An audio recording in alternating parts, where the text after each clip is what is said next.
मोहसिन साहब हमारे साथ जुड़े हैं। मोहसिन साहब, इस्तकबाल है आपका।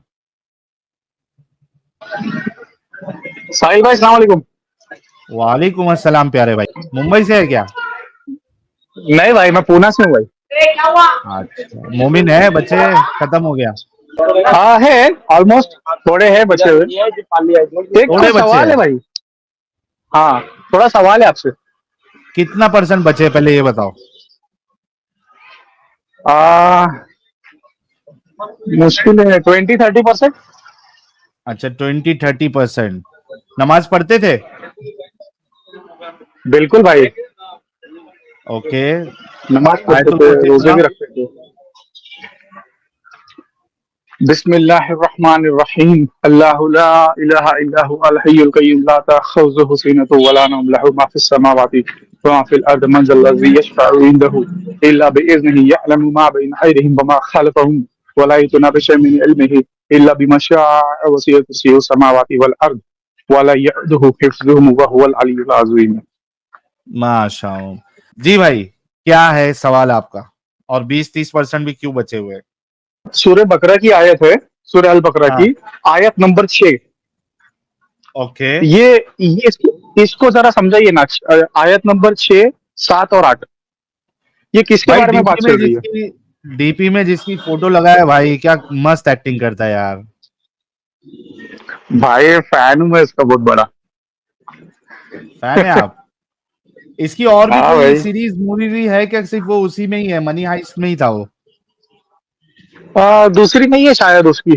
होंगी भी तो देखा नहीं मैंने, क्योंकि वो यूरोपियन साइड की है ना, वो इंग्लिश भी नहीं है। फ्रेंच, मेरे ख्याल से फ्रेंच एक्टर है ये। फ्रेंच या स्पेनिश है। Spanish Spanish Spanish. 6, 7, 8। जी, ये तीनों आयत। इन्नल्लज़ीना कफ़रू सवाउन अलैहिम अ अंज़रतहुम अम लम तुनज़िरहुम ला युमिनून। हाँ, ये बहुत अच्छी आयत आपने ली है। जिन लोगों ने आ, इन बातों को तस्लीम करने से इनकार कर दिया, इनके लिए यकसा है, ख्वाह तुम इन्हें खबरदार करो या ना करो, बहरहाल वो मानने वाले नहीं है। हाँ, अब देखिए, एक एक पे जाते हैं। ये इस आयत के हिसाब से अगर आप जाए, तो हम्म। जितने भी काफिर है, वो एक्चुअली कभी ईमान हम्म। लाएंगे ही नहीं। ये कौन कह रहा है? अल्लाह कह रहा है ये? अल्लाह कह रहा है ना ये। कुरान के हिसाब से अल्लाह कह रहा है। ओके। तो हाँ, फिर कुरान के हिसाब से। ये तब तो फिर देवबंदी में जो तबलीग वाले जमात के है, मैं भी 3-4 बार गया हूँ जमात में, 3-3 दिन लगाया हूँ। और हाँ ये दावत इस्लामी वाले काफिला बनाते हैं, काफिले में ले जाते हैं, हरे फेटे वाले जो ग्रीन कलर का हाँ, टर्बन बांधते पता हैं है। वो। मदनी फूल। तो मदनी, हाँ मदनी, वो दावत इस्लामी जिंदाबाद बोलने वाले, हाँ, हाँ। तो मीठे मीठे, ये लोग फिर जो मीठे मीठे, मीठे में मीठे प्यारे मीठे प्यारे इस्लामी प्यारे भाई। प्यारे मीठे मीठे इस्लामी भाइयों, हाँ। हाँ तो मेरा सवाल ये है, जब अल्लाह ने मना किया है आपको दावत देने से, है ना, कि वो लोग ईमान नहीं हाँ। लाएंगे, तो फिर नहीं, ये दावत लोग जो देने कर से रहे तो हैं ये। बहरहाल मना नहीं कर रहा है। दावत देने से मना नहीं कर रहा है, लेकिन ये कह रहा है कि तुम बताओ उनको, तुम वार्न करो या नहीं करो, वो मानने वाले नहीं है, वो ईमान नहीं लाएंगे। किसके लिए ये? काफिरों के लिए? ये काफिरों के लिए का। और ये जो तबलीगी जमात है, और ये मदनी हम्म, फूल है, मीठे मीठे प्यारे हाँ। प्यारे इस्लामी भाइयों, ये लोग तो मुसलमानों पे तबलीग करते, दावत देते हैं। नहीं, गैरों पे भी करते हैं ना ये लोग, जहाँ हाँ, कहीं भी लेकिन इस आयत के मुसलमान। हिसाब से तो वो कोई मतलब नहीं है। तो फिर ये अल्लाह के खिलाफ जाने जैसा हो गया ना, अल्लाह के हुक्म के खिलाफ। अरे अल्लाह कोई था ही नहीं भाई, ये रसूलुल्लाह की सोच थी सारी। कभी भी कुछ भी बोल अभी देते थे, जैसा मौका आया तो वैसा बात रख देते थे। समझते नहीं थे कि जो मैं बोल रहा हूँ वो सही है या गलत है। मेरा मेरा सवाल ये है, जब रसूलुल्लाह की अगर बात आ रही ना, तो ये जो हाँ इमाम बुखारी थे, उज्बेकिस्तान से शायद ये आए थे, 250 साल के बाद शायद इन्होंने पहली बुखारी बुखारा से शरीफ थे। लिखी। हाँ हाँ, बुखारा के। तो 250 साल के बाद अगर उन्होंने लिखे है ये सब, तो इसकी ऑथेंटिसिटी क्या है कि एक्चुअली रसूलुल्लाह का कोई कैरेक्टर था भी, था हिस्ट्री में। अभी जैसे साहिल भाई, अगर आपको आपके दादा के बारे में बायोग्राफी लिखना है ना, आज सब हाँ कुछ होने के बावजूद भी, इतना एडवांस टेक्नोलॉजी होने के बावजूद भी, तो आप ए हाँ। टू जेड आपके दादा के ऊपर बायोग्राफी आप नहीं लिख सकते। एग्जैक्टली, कुछ मिसिंग होगा, कुछ नहीं होगा। कुछ मिसिंग नहीं, मतलब आपको कोई मिलेगा ही नहीं, 10% भी नहीं मिलेगा। हाँ, अभी तो नहीं मिलेगा तो क्योंकि रिकॉर्ड्स नहीं होते थे। हाँ, तो 250 साल के बाद ये आदमी, ये इमाम बुखारी वहां पे ट्रैवल करके इतने दूर, उस टाइम पे तो गाड़ियां भी नहीं थी, ऊंट पे या गधे पे या किस पे भी बैठ के गया होगा, घोड़े पे, उसने ये सारा कहाँ से निकाला, चट्टा-पट्टा सब? भाई ये पूरा गेम है भाई, ये सब सेटअप किया गया है क्योंकि तो ये ये कैरेक्टर पॉसिबल था कि नहीं नहीं है। था? 250 साल के बाद अगर ये किताब लिखी गई, तो कोई इंसान ये सब जो लिख रहा है, हैरी पॉटर की किताब की जैसी, तो इसकी ऑथेंटिसिटी क्या है? ये सच में था? वो उनके गधों के भी नाम है उसके अंदर, उनके ऊंट के भी नाम है, उनके सारे दोस्तों के नाम है, फैमिली के नाम है, तो ये सब सच है या नहीं है? क्योंकि 250 साल के बाद मेरा लॉजिक ये बोलता कि 250 साल के बाद कोई इंसान किसी की सच में एक्चुअली बायोग्राफी लिख नहीं सकता भाई। और देखिए कि किस्से भी ऐसे बयान किए जाते हैं जैसे कि ये लोग खुद उस जमाने में मौजूद थे, यानी इतना परफेक्टली बयान करते जैसे मौजूद थे। हालांकि आप देखिए कि कोई भी हम्म, चीज जब ओरल ट्रेडिशन होता है, यानी एक इंसान दूसरे को बता रहा है, दूसरा तीसरे को बता रहा है, तो जो मैसेज है हाँ, उसमें तब्दीली आ जाती है और उसका जो बिल्कुल एसेंस होता तब्दीली है आएगी। वो भी चेंज हो जाता है। ये ये तो फिर आपने ऐसी बात बोली जैसे आपने कोई सपोज मूवी देख के आए, कोई जैसे मनी हाइस्ट देखी आपने, समझ लो 5 सीजन है उसके, आपने पूरी देख ली और आपने आपके दोस्त को उसकी स्टोरी बता दी, वो दोस्त ने तीसरे को बता दी, ऐसे करते वो 10-15 दिन हो गए, तो इसकी क्या हम्म, गारंटी है कि आपने जो वेब सीरीज देखी, जो मूवी देखी, वो लास्ट आदमी तक वो सेम स्टोरी पहुंच गई वहां पे? एग्जैक्टली, जब तक वो तो पिक्चर ये चेन सामने ऑफ, रख हाँ के वो चेन ऑफ, स्टोरी से मैच नहीं किया जाए, आप वो नहीं हाँ, कंफर्म कर सकते। तो चेन ऑफ नरेशन तो ऐसी है ना, इसने उससे सुना, उसने उससे सुना, उसने उससे सुना, है ना? ऐसी है अभी ना देखिए ना, इमाम बुखारी की? मैंने अभी जो आपको स्टार्टिंग में जो दो हदीस बताई है, एक में रसूलुल्लाह जो है उसके हिसाब से सूरह इकरा पहली सूरत है नाजिल होने की, दूसरे के हिसाब से हाँ, सूरह मुदस्सिर है। हालांकि बुखारी की हम्म, हदीस है। बुखारी के बारे में कहा हम्म, जाता है कि कुरान के बाद दी मोस्ट ऑथेंटिक बुक हाँ, ये बुखारी है, ओ आफ्टर कुरान। बुखारी, बिल्कुल मैंने भी सुना, बचपन से मैंने भी सुना है। उसमें मसले मसाइल है। मैंने भी सुना था बचपन से ये बुखारी शरीफ की, मतलब बहुत उसको तगड़ी मानी जाती है, कुरान के बाद उसको ही माना जाता है जी, सबसे बड़ी किताब। तो ये पूरा खेल तो है ये जो, भाई। और मैं इस बहस में नहीं पड़ता हूं कि रसूलुल्लाह का कैरेक्टर एक्चुअली था या नहीं था।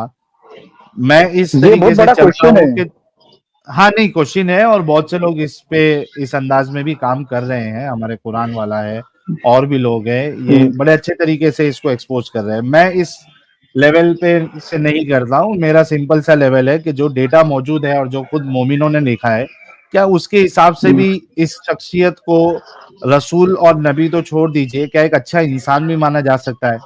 मैं इस लेवल के हिसाब से चलता हूँ। नहीं नहीं, बायोग्राफी, इनकी बायोग्राफी अगर देखते हैं ना जब प्रॉफिट मोहम्मद की, तो फिर उसके ऊपर से तो नहीं बोल सकते हम ऐसा। बायोग्राफी देखने के बाद, उनकी पढ़ने के बाद ऐसे लगता है जैसे कोई एक रूलर था, जो जैसे चंगेज खान हाँ, जैसे रूलर थे, बहुत सारी शादियां जी, कर जी, ली, बहुत सारी सेक्स लेस रख दी, साथ में जी। जंगे करी बहुत। जो रहमतुल आलमीन हुँ, रहता है उसको जंग करने की क्या जरूरत है? एग्ज़ैक्टली। पर रहमतुल आलमीन तो वो आप देखिए ना, बच्चों को जो है नीचे का उनकी पतलून उतार के, जिनके बाल नीचे के आ गए, उनको कत्ल करवा हम्म, दे रहे हैं।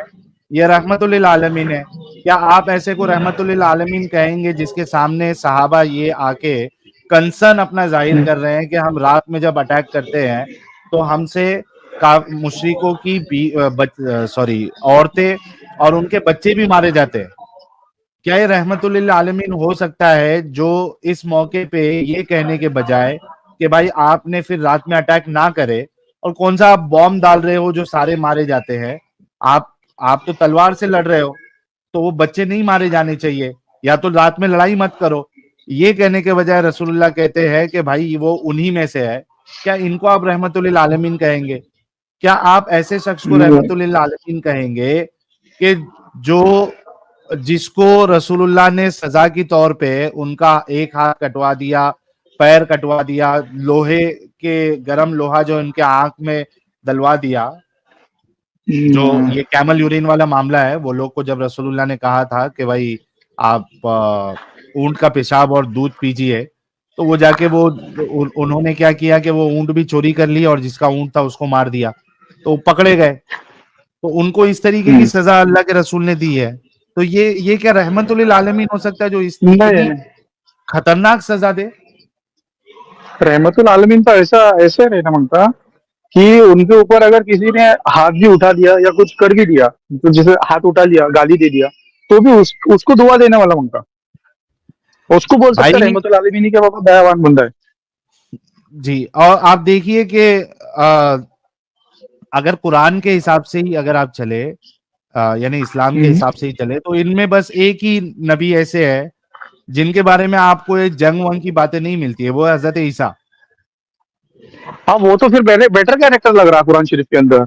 ईसा अलैहिस्सलाम ऑब्वियसली। है ना, वो बेटर कैरेक्टर लग रहे हैं। वो फिर वो तो वहां उनको रहमतुल आलमीन कंपेयर करेंगे तो उनका थोड़ा सा ज्यादा अच्छा रोल है उसके अंदर। उन्होंने जंगे एग्जैक्टली वंगे नहीं की, उन्होंने ऐसे ऐसी शादियां नहीं की, इतनी सारी तो लड़कियों को गुलाम गुलाम नहीं रहमतुल्लिल बनाया आलमीन लोगों तो को। ऐसा होना चाहिए जिसको जंग से इस्लाम फैलाने की जरूरत नहीं पड़े।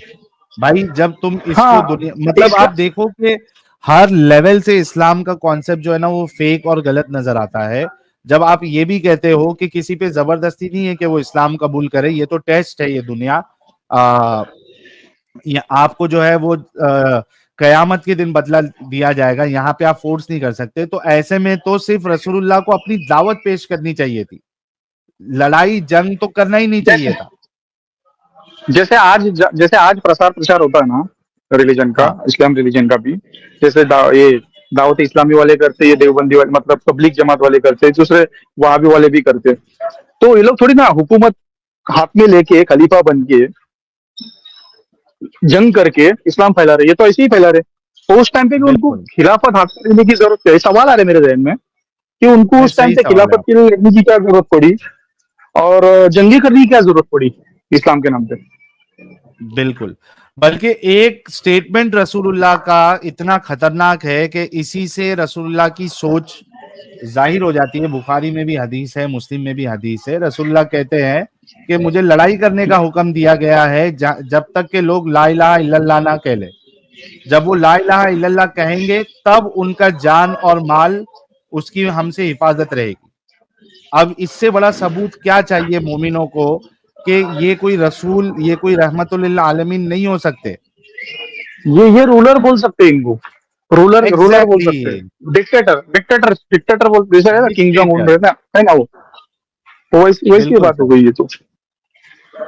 बिल्कुल। तो ये बहुत बुरा लग गया बहुत, ये सब देख के, सब सुन के। चलिए, बुरा बुरा लगा, लेकिन इस गंदगी से आप बाहर समझिए निकल ही गए हैं। वो खुशी मनाइए ना भाई, वरना आगे भी आपकी जिंदगी इसी में बर्बाद होती। 5 टाइम की जबरदस्ती हम्म, नमाज पढ़ रहे होते, रोजे रख रहे होते, पागलों की तरह तुम भी हो सकता है तबलीगी जमात वाले तुमको लेके जाके और एक 4-5 महीना तुम्हारा ब्रेन वॉश कर देते। अल्लाह अल्लाह, जो कुछ करने वाली जात अल्लाह की है, किसी से कुछ नहीं होता।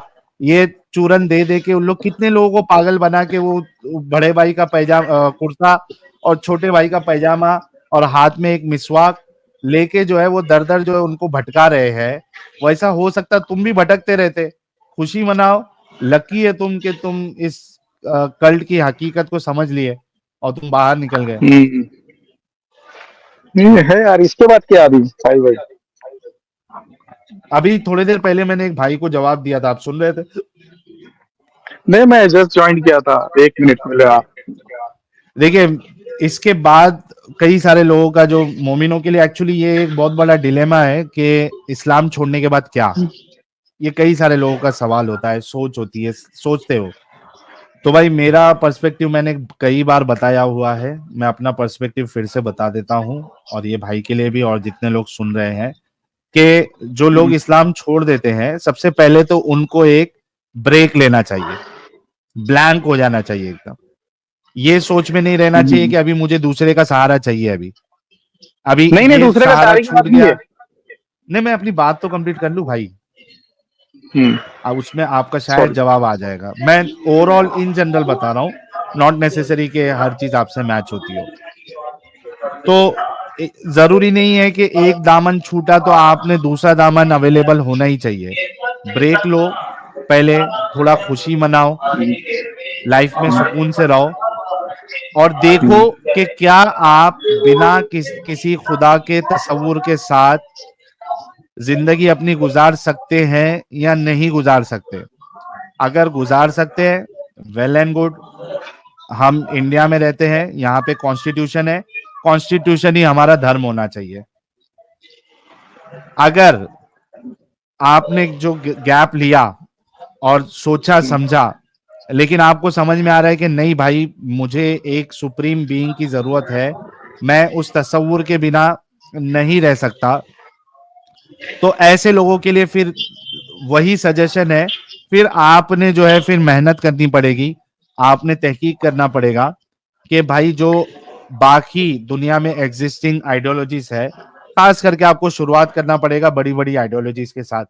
आप उनकी किताबों का मुताला करें, देखें, सोचे, समझे, परखे। 110% जब आप श्योर हो जाए कि भाई ये वाली आइडियोलॉजी ही मेरे नजदीक सबसे बेस्ट है, उसको अपना ले, वरना आप जो है बिना आइडियोलॉजी के भी आराम से अपनी जिंदगी गुजार सकते हैं। जी भाई। मैंने सोचा था मतलब दूसरे रिलीजन के बारे में तो नहीं, मैंने सोचा था कि साइंस के ऊपर चलूं अभी। हाँ, तो तो साइंस पे साइंस कुछ के पास चलने क्या वाली सकता बात, है? जिंदगी का हिस्सा है, इसमें अलग से कोई ये साइंस कोई रिलीजन नहीं है। नहीं नहीं, साइंस पे रिलीजन की तो बात ही नहीं किया मैं। अभी इस हाँ रिलीजन को इतना परफेक्ट मानते थे, हाँ अब यही फेक निकला तो बाकी रिलीजन का तो फिर बोल ही नहीं सकते। वो भी होंगे, हाँ, मैन मेड ही होंगे वो, फिर वो भी। ठीक है। आप, मैं तो यही कहूंगा कि कोई राय बनाने से पहले आप अगर उसकी तहकीक करना चाहेंगे तो वो कर ले, वरना सिंपली जो है छोड़ दे, बस मैं नहीं, मुझे जरूरत नहीं है, दैट्स इट। फिर वो बात वो आ जाती ना कि बाद में तुम्हारा अंतिम संस्कार कैसा होगा। भाई देखो, तुमको एक बात बताता हूँ, अंतिम संस्कार उससे पहली बात तो ये है कि आप अपनी बॉडी किधर गवर्नमेंट हॉस्पिटल में जाके डोनेट कर सकते हैं। मरने के बाद ओके। आपका कम से कम आपके जरिए से किसी का दुनिया को फायदा तो होगा। जो साइंस साइंस आप कर रहे हैं, तो एटलीस्ट जो हाँ हाँ बच्चे हाँ, आपका सजेशन अच्छा लगा। साइंस और मेडिकल जो उससे रिसर्च होगी या वो सीखेंगे, तो कम से कम आपका भला हम्म तो होगा। और दूसरी चीज ये कि आप हम्म किसी खुदा को नहीं भी मानेंगे, और मैं गारंटी दे सकता हूं हम्म कि आप किसी हिंदू को जाके अपने कोई दोस्त को कह देना कि भाई मैं अगर हम्म मर जाऊं तो मेरा अंतिम संस्कार कर हम्म देना। मैं लिख के देता हूं कि हिंदू इतने एक्सेप्टेबल है अपने अंदर, कि वो आपके हम्म। भगवान को, हिंदुइज्म को नहीं मानने के बावजूद भी वो आपका रिस्पेक्टफुली क्रियाक्रम करा देंगे। हाँ है, इतना भरोसा कर सकते हैं, मेरे काफी हिंदू दोस्त है है। ना? हाँ, तो हम्म। There are lot of options available. ये ठीक है, मेरे को आयत के बारे में ही समझने का था कि जो दावत देते हैं ना, अल्लाह ने जब मना किया तो तुमको दावत देने की क्या जरूरत है? ये दिमाग जहन में ना बार बार ही घूम रहा था, ये बात, ये सवाल, मैंने क्लियर कर ये दिया, आयत दावत पढ़ते देने के वक्त लिए मना नहीं क्लियर किया कर है। ले। जी। मैंने कहा ना, दावत देने के लिए मना नहीं किया इस आयत में। अल्लाह सिर्फ ये कह रहा है कि तुम इन काफिरों को वॉर्न करोगे या नहीं करोगे, ये मानने वाले नहीं है। तो सवाल ये उठता है कि जब मानने वाले नहीं है तो फिर करके मतलब क्या है? वेस्ट ऑफ टाइम है। ठीक है, ठीक है साहिल भाई, आपका बहुत शुक्रिया। भाई के लिए, हमारे चलिए। मोहसिन भाई के लिए जो है एक एक गुलाब भेज दे यार, 2 विकेट आज गिर गई है। चैनल कब से देख रहे हैं प्यारे भाई? काफी टाइम हो गया भाई। काफी टाइम हो गया। तो क्या ये सोच जो लेकिन आपकी बदली है वो चैनल देखने के बाद ये सब चीजें आपको समझ में आने लगी, या क्या है? जितने बातें बोलते थे ना भाई आप, आपके साथ आपके दोस्त भी रहते ना मिस्टर एडम, हाँ तो सुनता है आप जितने लोगों से बात करते हैं, तो आपकी वो भी स्ट्रीम देखा था, वो न्यूज नेशन या इंडिया टीवी पे आए थे ना इंडिया आप? टीवी। दो तीन, जी जी। हाँ, तो 3 मौलाना भी थे उसमें, शायद हाँ एक पॉलिटिशियन 2 मौलाना ऐसा कुछ था। जी। तो वो देखा था मैं पहले बार, उससे मैं इंप्रेस हो गया था। बोलते हैं बोला यार, ये इतने बड़े बड़े दो 3 लोग आलिम बैठे हुए, मतलब एक पॉलिटिशियन और दो दो शायद मौलाना थे, ये लोग आंसर नहीं कर पा रहे थे आपकी बात पे। शायद जिजिया विजिया पे आपकी बात हो रही थी जी जी उसमें, जी जी। जिजिया टॉपिक पे। लेकिन वो प्रोग्राम हुआ नहीं है, ठीक से नहीं हुआ, उन्होंने बहुत बवाल मचा दिया था उसके अंदर, वो प्रोग्राम हुआ ही नहीं उनको ठीक से। आदत नहीं थी ना ऐसा सुनने की। ये फर्स्ट टाइम था उनकी लाइफ में। तो वहां से मैं जरा क्यूरियस हो गया, मैं बोला यार ये जो बात कर रही है आंसर क्यों नहीं दे पा रहे, तो इतने बड़े मौलाना हो गए, इनका फायदा क्या, हाँ, आंसर दिया ही नहीं उन्होंने। मेरे को लगता है वापस वो प्रोग्राम होना मांगता था एक बार। हो जाएगा, टेंशन नहीं है, बड़े बड़े लेवल पे होगा, आप टेंशन ना ले। थैंक यू सो मच प्यारे भाई मोहसिन भाई, आप देख रहे होंगे कई सारे गुलाब आपके लिए जो है वो हाजिर है, एंड आई एम जी बहुत श्योर शुक्रिया। कि पूना जैसी प्यारी सिटी में भी मुर्तदों की तादाद जो है वो बढ़ रही होगी, और उसके ही एक एग्जाम्पल मेरे आप है। अपना मेरे बहुत ऑलरेडी ख्याल दो रखिए। दोस्तों ने मेरे दो हाँ, दोस्तों ने छोड़ दिया ऑलरेडी, उन्होंने ही सजेस्ट किया था, और तो बात करो उनको भी बोल के बोलो एक बार। कभी ज्वाइन करने के लिए, नाम चेंज करके। बोलता हूँ भाई। और पक्के कट्टर हो गया, वो छोड़ दिए, मतलब ऐसे ही छोड़ दिए, सिर्फ मैं बचा था उसके अंदर। अच्छा, मैं बोला था चलिए, मेरा तीन दोस्त लोग डाउट भाई लोग क्लियर निकल करूंगा मैं। गए हैं, तीन दोस्त लोग निकल चुके पूना के ही है, हैं। अपने पूना बल्कि के ही मैं हो। तो अभी दावत दूंगा, एक पूना के मशहूर, मतलब ग्राउंड लेवल पे मशहूर शख्सियत है, जो मैं भी एक टाइम पे उनका फैन हुआ करता था, ये तुम्हारे अबू जैद जमीर साहब, अगर सुन रहे होंगे तो होश के नाखून चुबाए और जरा स्ट्रीम में आए। आप वो गैर मुकल्लिद वाली गेम तो आप बहुत खेलते हो, कभी जरा मुर्तद और गैर मुर्तद वाली गेम में भी आके देखो क्या हाल हम आपका करेंगे। अपने आप को इंटेलिजेंट आप समझते हो, और आपकी आवाम जो है अंधे मुकल्लिद है वो भी आपके, तो जरा आइए मैदान में कूदिए, जरा मुर्तद वाली गेम में जरा शामिल होइए। ये कब तक मुकल्लिद गैर मुकल्लिद, अहले हदीस 20 रकात 8 रकात, रफाइल दैन करना नहीं करना, सीने पे हाथ बांधना, नाफ के नीचे हाथ बांधना, देवबंदी उलमा के अकाईद पे बात करना, ये कब तक करते रहोगे? जरा रसूलुल्लाह पे भी बात करते आ जाइए, वरना आपका पुणे का ये हाल हो रहा है कि तीन दोस्त लोग एक साथ उन्होंने इस्लाम छोड़ दिया है, और इनके जैसे कई सारे ऐसे लोग हैं जो स्ट्रीम में अभी आते भी नहीं है डर के, वरना आने लग गए तो फिर आप जो है ना वो घर में बैठ के फिर रोना पड़ेगा आप लोगों को। चलिए भाई, मोहसिन साहब, थैंक यू सो मच। जी जी जी भाई, अपना ख्याल रखो भाई। जरूर जरूर प्यारे भाई।